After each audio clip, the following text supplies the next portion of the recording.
ಅಪೊಸ್ತಲರ ಕೃತ್ಯಗಳು 4ನೇ ಅಧ್ಯಾಯ.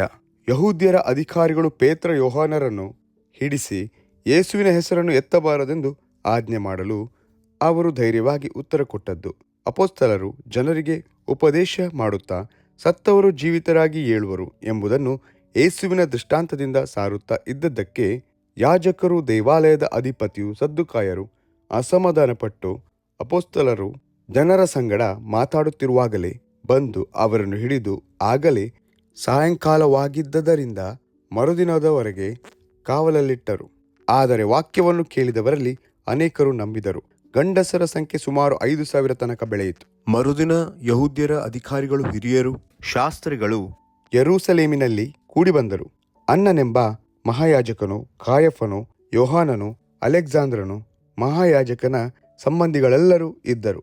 ಇವರು ಪೇತ್ರ ಯೋಹಾನರನ್ನು ನಡುವೆ ನಿಲ್ಲಿಸಿ, ನೀವು ಎಂಥ ಶಕ್ತಿಯಿಂದ ಇಲ್ಲವೇ ಎಂಥ ಹೆಸರಿನಿಂದ ಇದನ್ನು ಮಾಡಿದಿರಿ ಎಂದು ಕೇಳಲು, ಪೇತ್ರನು ಪವಿತ್ರಾತ್ಮ ಭರಿತನಾಗಿ ಅವರಿಗೆ, ಜನರ ಅಧಿಕಾರಿಗಳೇ, ಹಿರಿಯರೇ, ಒಬ್ಬ ಅಂಗಹೀನನಿಗೆ ಆದ ಉಪಕಾರದ ವಿಷಯದಲ್ಲಿ ಅವನಿಗೆ ಯಾತರಿಂದ ನೆಟ್ಟಗಾಯಿತು ಎಂಬುದಾಗಿ ನಮ್ಮನ್ನು ಈ ಹೊತ್ತು ವಿಚಾರಣೆ ಮಾಡುವುದಾದರೆ, ನಿಮ್ಮೆಲ್ಲರಿಗೂ ಇಸ್ರಾಯೇಲ್ ಜನರೆಲ್ಲರಿಗೂ ತಿಳಿಯಬೇಕಾದದ್ದೇನೆಂದರೆ, ನೀವು ಶಿಲುಬೆಗೆ ಹಾಕಿಸಿದಂಥ ಮತ್ತು ದೇವರು ಸತ್ತವರೊಳಗಿಂದ ಎಬ್ಬಿಸಿದಂಥ ನಜರೇತಿನ ಯೇಸು ಕ್ರಿಸ್ತನ ಹೆಸರಿನಿಂದಲೇ ಈ ಮನುಷ್ಯನು ನಿಮ್ಮೆದುರಿನಲ್ಲಿ ಸ್ವಸ್ಥನಾಗಿ ನಿಂತಿರುತ್ತಾನೆ.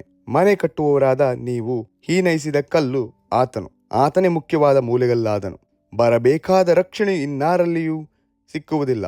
ಆ ಹೆಸರಿನಿಂದಲೇ ಹೊರತು ಆಕಾಶದ ಕೆಳಗೆ ಮನುಷ್ಯರೊಳಗೆ ಕೊಡಲ್ಪಟ್ಟಿರುವ ಬೇರೆ ಯಾವ ಹೆಸರಿನಿಂದಲೂ ನಿಮಗೆ ರಕ್ಷಣೆಯಾಗುವುದಿಲ್ಲ ಎಂದು ಹೇಳಿದನು. ಪೇತ್ರ ಯೋಹಾನರು ಧೈರ್ಯದಿಂದ ಮಾತಾಡುವುದನ್ನು ಆ ಸಭಿಕರು ನೋಡಿ ಅವರು ಶಾಸ್ತ್ರಾಭ್ಯಾಸ ಮಾಡದ ಸಾಧಾರಣರೆಂದು ತಿಳಿದು ಆಶ್ಚರ್ಯಪಟ್ಟರು. ಇವರು ಯೇಸುವಿನ ಸಂಗಡ ಇದ್ದವರೆಂದು ಗುರುತು ಹಿಡಿದರು ಮತ್ತು ಕ್ಷೇಮ ಹೊಂದಿದ ಆ ಮನುಷ್ಯನು ಅವರ ಕೂಡ ನಿಂತಿರುವುದನ್ನು ನೋಡಿ ಪ್ರತಿಯಾಗಿ ಏನೂ ಮಾತಾಡಲಾರದೆ ಇದ್ದರು. ಆಮೇಲೆ ಸಭೆಯಿಂದ ಸ್ವಲ್ಪ ಹೊರಗೆ ಹೋಗಿರೆಂದು ಅವರಿಗೆ ಅಪ್ಪಣೆ ಕೊಟ್ಟು, ಈ ಮನುಷ್ಯರಿಗೆ ನಾವೇನು ಮಾಡೋಣ? ಪ್ರಸಿದ್ಧವಾದ ಒಂದು ಸೂಚಕ ಕಾರ್ಯವು ಇವರ ಮೂಲಕವಾಗಿ ನಡೆಯಿತೆಂಬುದು ಯೆರೂಸಲೇಮಿನಲ್ಲಿ ವಾಸ ಮಾಡುವವರೆಲ್ಲರಿಗೂ ಗೊತ್ತಾಗಿದೆಯಷ್ಟೇ. ಅದು ಆಗಲಿಲ್ಲವೆನ್ನುವುದಕ್ಕಾಗದು.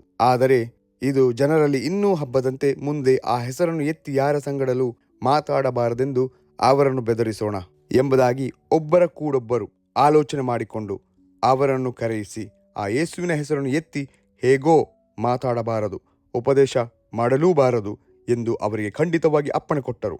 ಅದಕ್ಕೆ ಪೇತ್ರ ಯೋಹಾನರು ಅವರಿಗೆ, ದೇವರ ಮಾತನ್ನು ಕೇಳುವುದಕ್ಕಿಂತಲೂ ನಿಮ್ಮ ಮಾತನ್ನು ಕೇಳುವುದು ದೇವರ ಮುಂದೆ ನ್ಯಾಯವೋ ಏನು? ನೀವೇ ತೀರ್ಪು ಮಾಡಿಕೊಳ್ಳಿರಿ. ನಾವಂತೂ ಕಂಡು ಕೇಳಿದ್ದನ್ನು ಹೇಳದೆ ಇರಲಾರೆವು ಎಂದು ಉತ್ತರ ಕೊಟ್ಟರು.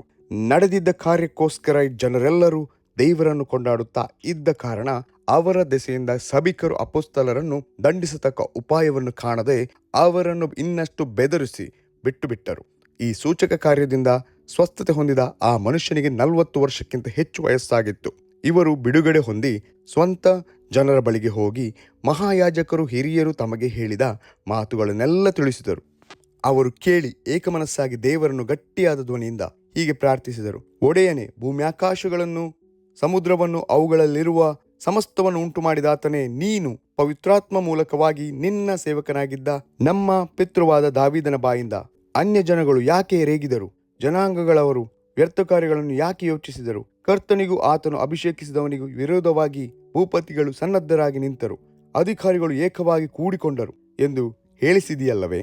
ಆ ಮಾತಿಗೆ ಅನುಸಾರವಾಗಿಯೇ ಈ ಪಟ್ಟಣದಲ್ಲಿ ಹೆರೋದನು, ಪೊಂತ್ಯ ಪಿಲಾತನು, ನೀನು ಅಭಿಷೇಕಿಸಿದ ನಿನ್ನ ಪವಿತ್ರ ಸೇವಕನಾದ ಯೇಸುವಿಗೆ ವಿರೋಧವಾಗಿ ಅನ್ಯ ಜನರ ಮತ್ತು ಇಸ್ರಾಯೇಲ್ ಜನರ ಸಹಿತವಾಗಿ ಕೂಡಿಕೊಂಡು ನಿನ್ನ ಕೈಯು, ನಿನ್ನ ಸಂಕಲ್ಪವು ಮೊದಲು ನೇಮಿಸಿದ್ದನ್ನೇ ನಡೆಸಿದರು. ಕರ್ತನೇ, ಈಗ ನೀನು ಅವರ ಬೆದರಿಸುವಿಕೆಗಳನ್ನು ನೋಡಿ ನಿನ್ನ ಪವಿತ್ರ ಸೇವಕನಾದ ಯೇಸುವಿನ ಹೆಸರಿನ ಮೂಲಕವಾಗಿ ರೋಗ ಪರಿಹಾರವು, ಸೂಚಕ ಕಾರ್ಯಗಳು, ಅದ್ಭುತ ಕಾರ್ಯಗಳು ಉಂಟಾಗುವಂತೆ ನಿನ್ನ ಕೈ ಚಾಚುತ್ತಿರುವಲ್ಲಿ ನಿನ್ನ ದಾಸರು ನಿನ್ನ ವಾಕ್ಯವನ್ನು ಧೈರ್ಯದಿಂದ ಹೇಳುವ ಹಾಗೆ ಅನುಗ್ರಹಿಸು ಅಂದರು. ಹೀಗೆ ಪ್ರಾರ್ಥನೆ ಮಾಡಿದ ಮೇಲೆ ಅವರು ಕೂಡಿದ್ದ ಸ್ಥಳವು ನಡುಗಿತು. ಅವರೆಲ್ಲರೂ ಪವಿತ್ರಾತ್ಮಭರಿತರಾಗಿ ದೇವರ ವಾಕ್ಯವನ್ನು ಧೈರ್ಯದಿಂದ ಹೇಳುವವರಾದರು. ಶಿಷ್ಯರಲ್ಲಿ ಅನೇಕರು ತಮ್ಮ ಆಸ್ತಿಯನ್ನು ಮಾರಿ ಬಂದ ಹಣವನ್ನು ಹುದುವಾಗಿ ಅನುಭೋಗಿಸುವುದಕ್ಕೆ ಕೊಡಲು ಅನನೀಯನು, ಸಫೈರಳು ಮೋಸ ಮಾಡಿ ಸತ್ತದ್ದು. ನಂಬಿದ್ದ ಮಂಡಳಿಯವರ ಹೃದಯವು, ಪ್ರಾಣವು ಒಂದೇ ಆಗಿತ್ತು.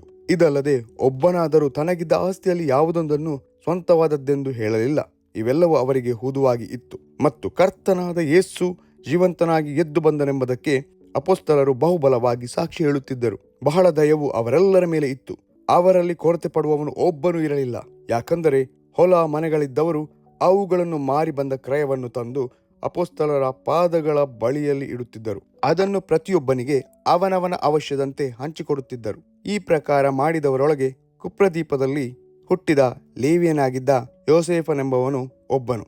ಅವನಿಗೆ ಅಪೊಸ್ತಲರು ಬಾರ್ನಬ ಅಂದರೆ ಧೈರ್ಯದಾಯಕ ಎಂದು ಹೆಸರಿಟ್ಟಿದ್ದರು. ಅವನು ತನಗಿದ್ದ ಭೂಮಿಯನ್ನು ಮಾರಿ ಬಂದ ಹಣವನ್ನು ತಂದು ಅಪೊಸ್ತಲರ ಪಾದಗಳ ಬಳಿಯಲ್ಲಿ ಇಟ್ಟನು ಎಂಬುದೇ.